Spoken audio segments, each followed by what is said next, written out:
Welcome to the Sheila Mack Show, reality at its finest. Here we have real people sharing real stories and actionable steps to help you reinvent, rebuild, and reboot your life on your terms. I'm your host, Sheila Mack, and today we have special guest Mark MacDonald. Mark is a church brand specialist. He is working for BeKnownForSomething.com, a national church communication and branding agency. He does coaching for pastors and churches to become relevant in their community. He's the best-selling author of Be Known for Something, BeKnownForSomething.com, and has written 800 plus magazine articles. He is the executive director of the Center for Church Communication, Church Marketing Sucks, Creative Missions, etc. And over 30 plus years, Mark has served as a pastor, marketing VP, creative director, and strategist in one of Eastern Canada's largest agencies, his own agency, and for 3,000 Florida Baptists, and most recently at one of the largest church consulting groups, Generis. He and Tammy, his wife of over 30 years, have two grown sons in Calgary and Chicago. All right, welcome to the show, Mark. Well, thank you for having me. Okay, now my show is based on my new best-selling book, Bootstraps and Bra Straps, the formula to go from rock bottom back into action in any situation. And this year, we have been hit with every situation. So I always like to start the show off with my special guest sharing about a tough situation they experienced in business or their personal life and how they got back on track. Well, and I mean, it just brings so many things to mind. And oftentimes, my wife and I were talking about the and just even the discussion of coming onto the podcast. And what I realized was that, what somebody thinks is rock bottom isn't always rock bottom. And I've always lived close to the ocean. And you think, okay, well, that's sea level. Man, if you're at sea level, you're at bottom. But then I started to scuba dive and I realized, okay, well, there's a whole lot more bottom than most people would ever understand. And so when I think about hitting rock bottom, I don't know whether it's everyone rock bottom, but we uprooted from Canada. I'm Canadian, eh? And our whole family, we moved to North Carolina. And I mean, it was 2 elementary school kids, my wife and I, and all of our earthly possessions were put into a moving truck, and we moved 1,500 miles away.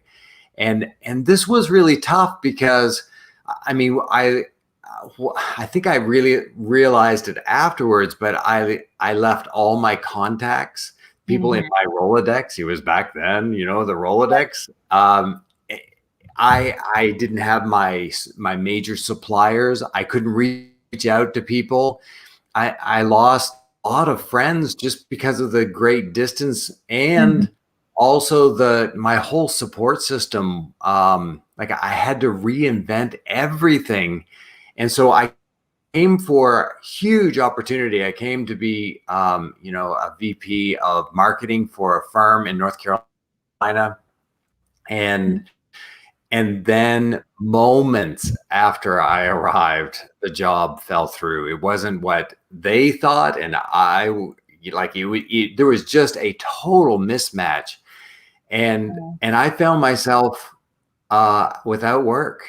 And talk about like it just felt like a rock bottom moment. And at that point, I remember we went to pick our kids up from school. We brought them back to our small apartment because we were in an apartment before we moved into a house. And I can still remember sharing with them. And what my wife and I started to talk about even before the kids came home was, okay, so we don't know what the next step is going to be. How do we share this with the kids? Because kids look at us as, man, they know what they're doing. They're our leaders, so we just kind of follow them. And I said, well, what a great moment for us to be able to teach them that even when we don't know, we have to just trust. And so we set them around the table. We shared with them. And I guess I remember my older son, who was in first grade at the time, he said, well, Dad, what does this mean? And I said, I don't know. We're just going to have to trust. And he said, well, then let me pray. And I can still remember, like, tears came to my eyes. And the first thing he said was, dear God, are we going to have to go back to Canada? Which isn't all that bad. But my wife and I looked at each other and we thought, well, out of the mouths of babes, because the first thing we wanted to do was retreat back to where we had just come from. And we heard from his mouth that he likes where we are. And so it was really a lesson in pivoting and making sure, okay, so we don't have everybody around us and we were feeling pretty low. Let's dust ourselves off and let's get back on our feet. And it's really been a crazy ride. It's been almost 20 years now. And I can't tell you how many other little, what I want to call dips rather than hitting rock bottom, but there are so many dips along the way that I know that everybody experiences. Yes. Wow. Well, that is a beautiful story. And that happens. I mean, I think this year, a lot of us found ourselves in that exact position, whether we moved or not, just because everything changed and the job we may have had, or like for me, I was having a book tour and a speaking tour, and that all went away with our lockdowns. And I was like, oh, well, so much for the plans of men and women, I guess. It's not our plans always that work out. And there's always something better if you're open to it and have that faith. I've interviewed so many people from different religions, denominations all over. And it's a lot of the times it comes down to that having faith in a higher power and believing there's something else. And I think even putting the power of prayer to work, it works instantly. And now, even if you're listening and you don't believe in anything, scientifically, they have like the study of water, Dr. Emoto, where they literally write peace and love on a vessel of water. And then another vessel, they'll write hate and angry. And the molecular structure of the water changes based on that prayer or intention you're putting on the water. So imagine that's science that's now going into spirituality. So it's kind of hard to deny there's something beyond us for sure. And having that ability to have faith and ask for help when you need it. Sometimes we have to really wait for that moment. We're like, we got this, I got this. And then it's like, no, you don't. You have to ask for help. And I mean, I do recall myself an incredible story that's told in a Baptist church is I own a building. I actually sold it now, but I had a building in Burbank, California, and it was rented to the studios for 17 years. Great. Well, they built their own building. So then my building is empty for 2 years. I ended up living in the building to fix it myself. I'm going through, refinancing the building to pay and make things work because I know I'll get a tenant. I had 3 people sign up, apply to rent my building. And let me tell you, all 3 of them were not aligned with my values, or, I didn't feel good. They weren't going to be able to put money into the building. They just weren't qualified really at all. And I go to my car and I did a prayer. And I said, okay, just give me some help here. I'm working so hard trying to make this work. And the phone rang at that exact moment. And a pastor of a Baptist church calls. It actually was his agent. And they said they were actually being evicted from their church, or their lease wasn't renewed because they were doing a whole new building project. So they're tearing it down. And nobody wanted to rent to a church. I guess it's a thing, and they needed a place. And I was like, well, this kind of works out. And, I need a person. And so he tells that, the pastor of that church tells that story to his people there, because they were praying and nobody wanted to have them in there, and they needed a place to go. And right at that moment, it showed up. So there is something to that really works out. And they're still there today, very happy with their expanding church, even through these times. That's So awesome. And, you know, there's through these times, there's so many people who, you know, you have all your hopes and dreams. I mean, here I was senior creative director for one of Eastern Canada's largest ad agencies. I had got mountaintop, and all of a sudden, I mean, I hit a valley, and I guess that, you know, for anyone who's experiencing the valley, oftentimes you want to look back to the mountaintop and you think, I must have done something wrong, but that's not always the case. And I really believe, I mean, you know, the Bible teaches us that that God wants, he says, try me, just try me. And I would just recommend everybody, God, try him and challenge him. And sometimes it's not always the solution we want, but the joy of knowing that you're in a valley. A valley is created by two mountains coming together. And oftentimes when you look down in the valley, or if you're in the valley and you look up at the mountain that you just came from, if you look ahead, there will be a mountain that you'll be able to go over and get back up on your feet. It's just a matter of, sometimes it's just focusing. And I don't know about you, but, you know, all the times that I've been in a valley or a dip, I guess there's almost like three things that come to mind. I mean, I have to look at what got me here. Mm-hmm. And sometimes that means that I have to learn from it. And then the second thing is, what could keep me here? Because I don't want to stay as low as I am. And it really is concentrating on overcoming. And then finally, what can I use from where I just came from?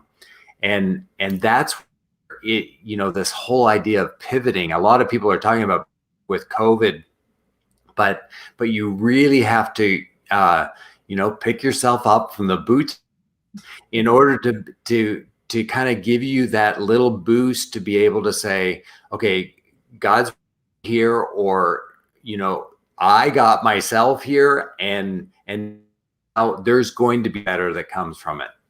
Mm-hmm.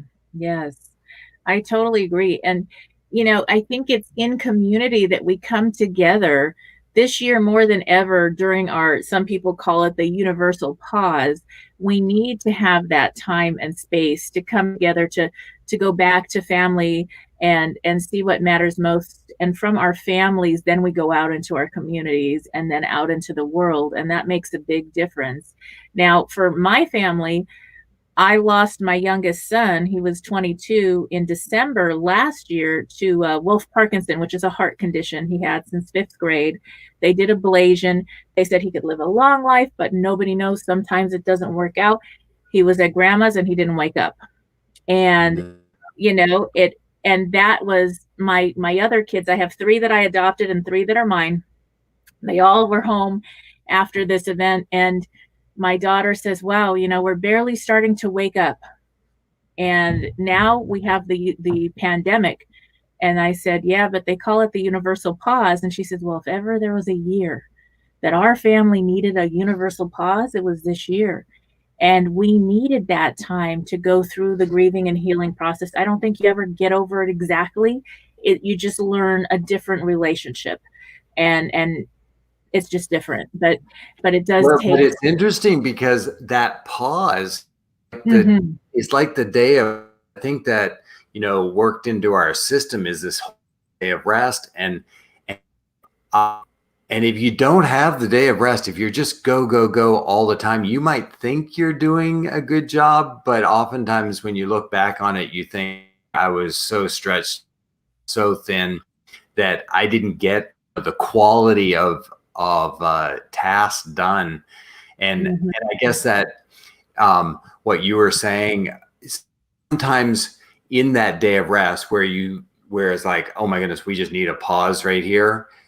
Right. You know, if you find yourself in a valley, oftentimes I believe that I've learned far more in the valley when I hit rock bottom than I ever did on mountaintops. And that's where it's like when you're as low as you possibly think you can go, there probably is lower, but understand that you're going to learn an awful lot. And the moment you switch from licking your wounds to actually trying to figure out what am I supposed to learn here, that's really the big pivot that has to happen. Yes, yes. And I was so grateful some of my kids moved home because they were in dorms and they chose to take the semester and be home. And they had already switched to online when the whole world shut down. And so it was like, we didn't know, but it was perfect and really aligned with what we needed.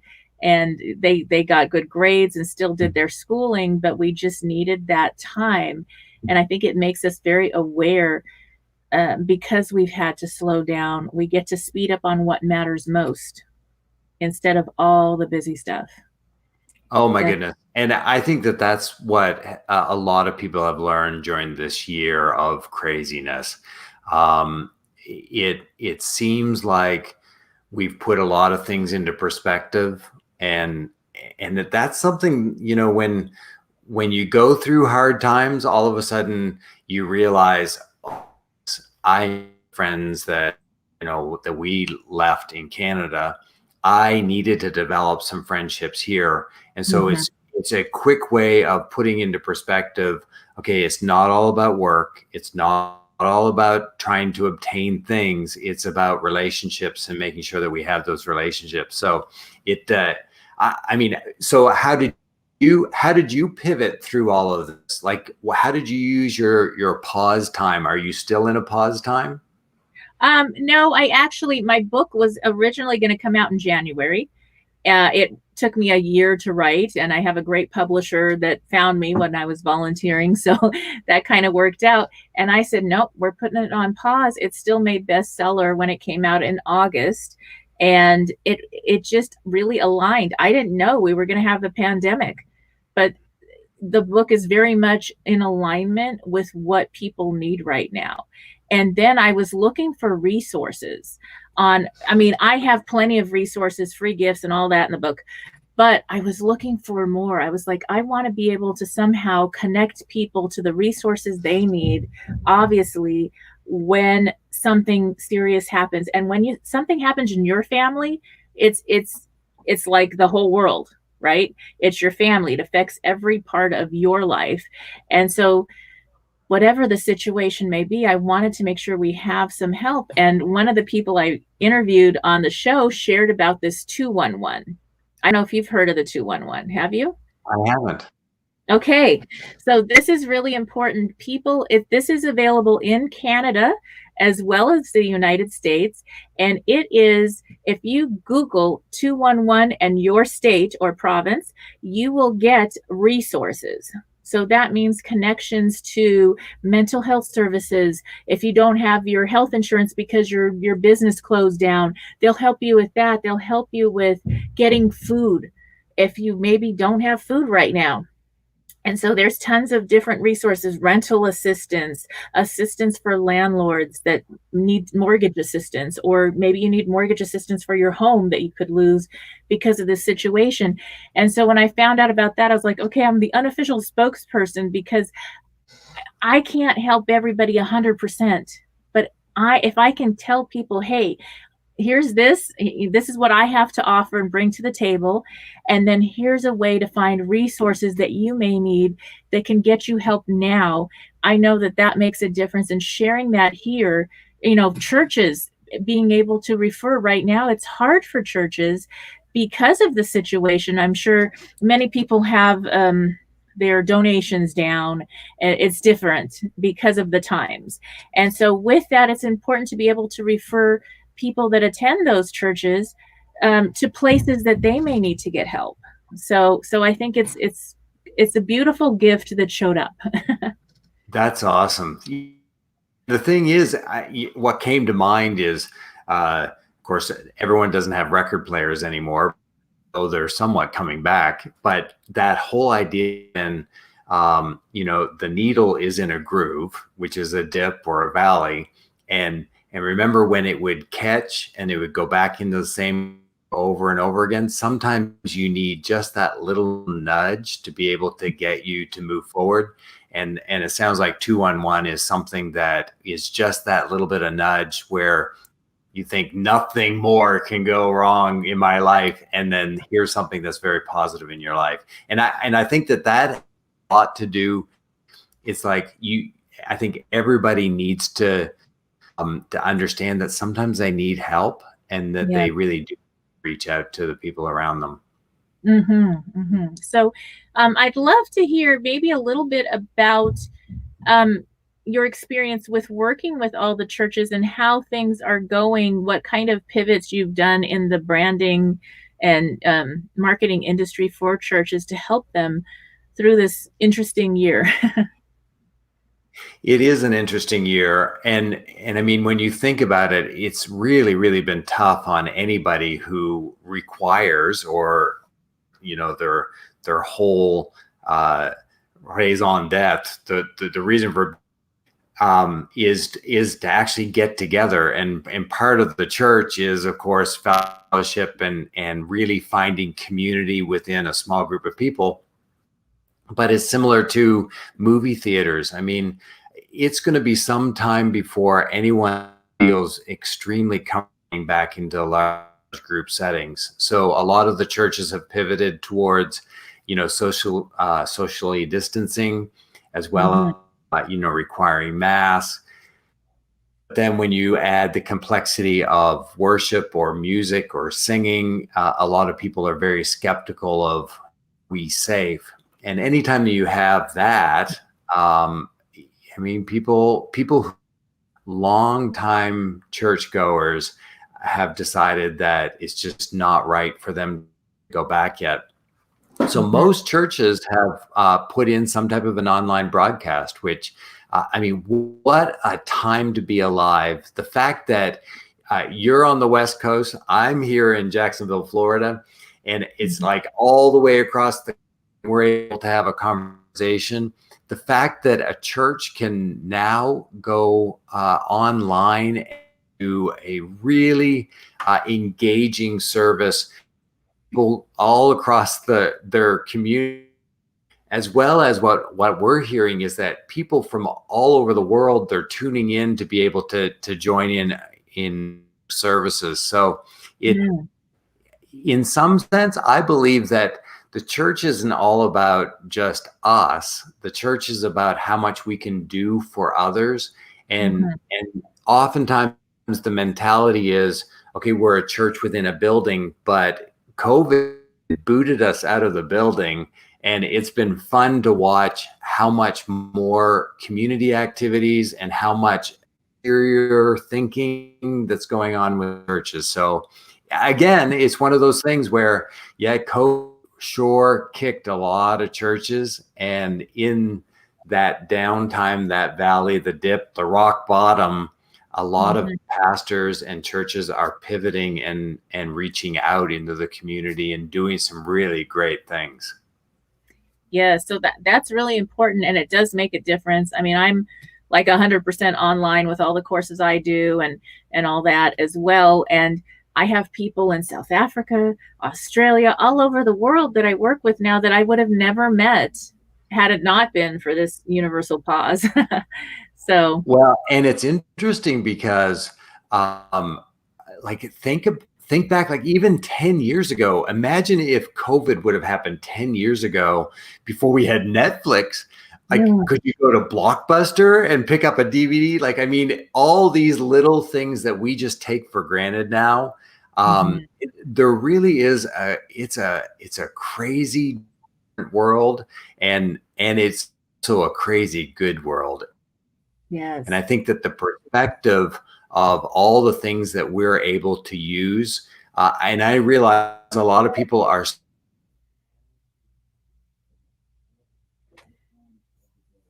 Okay, we have lost each other again for a moment. Hang on. Let's see if we can. Am I back?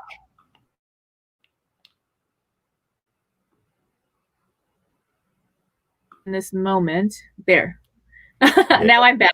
I don't know. I disappeared. I think we're better now. Well, and the thing is, a lot of people are suffering because they can't have relationship, but it's just a different type of relationship. I remember the first time that my sons came to me and said, "Dad, we need to get a phone that we can text message." And I said, "Why do you want to text message?" And they said, "Well, all of our friends are on text." And I said, "Sons, that's not a relationship. You can't have a relationship with text messaging." And yet now, like, jump forward several years, and I have so many people that I pretty much have a text relationship with, where I'm communicating with them. I consider them good friends. They're all across the country. And I guess we're just changing, pivoting to a different relationship that can happen through technology, which, I mean, it's great. And I get to work with technology every day and try to help churches and organizations and nonprofits figure out, so how do you do social media? How do you even create good emails so that people will listen to you? So it's just a wonderful time to be alive. Yes. And it's interesting. I know that one of the things I have my clients do if they're lonely or depressed, and something I did when we were on lockdown, was whenever I felt kind of low, I would say, okay, wait a minute. I need to get out of my head into my heart. And I would start checking on all my friends, texting, because, some people don't want to be called.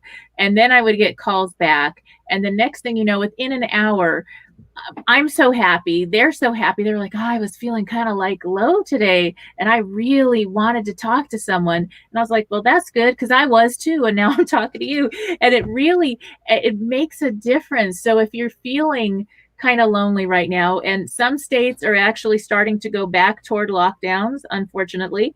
So if you are feeling that way, or during this holiday, we're going into holidays now, then reach out to people. And if you I don't know who I'm going to reach out to, go out and volunteer. And that could be through the phone.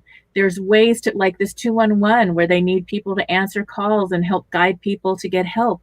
When you're in service, it's really hard to be depressed and in service at the same time. It's impossible.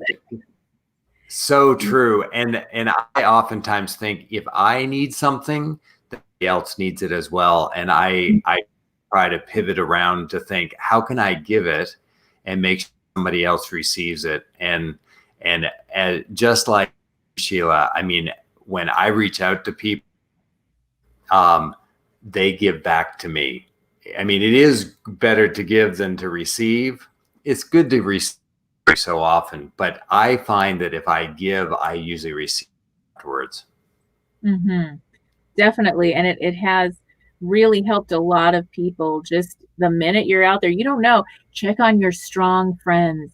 Sometimes we have these friends, check on your pastor. I mean, whoever spiritual leader, because they're helping so many people. They might need a little check in as well. And sometimes we forget that we need to really show up for the strong friends that help everybody else and forget themselves in the process, which is easy to do. So for sure. And what a great point, because I work with a lot of pastors, and they're hurting right now. Anyone who is giving all the time, reach out to them and love on them as best as you can. And here's the key: don't ask them for anything, because they'll oftentimes want to pivot or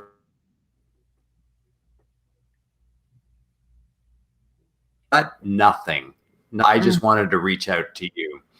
So if we can do that, I think you'll benefit from it, and they certainly will. Definitely.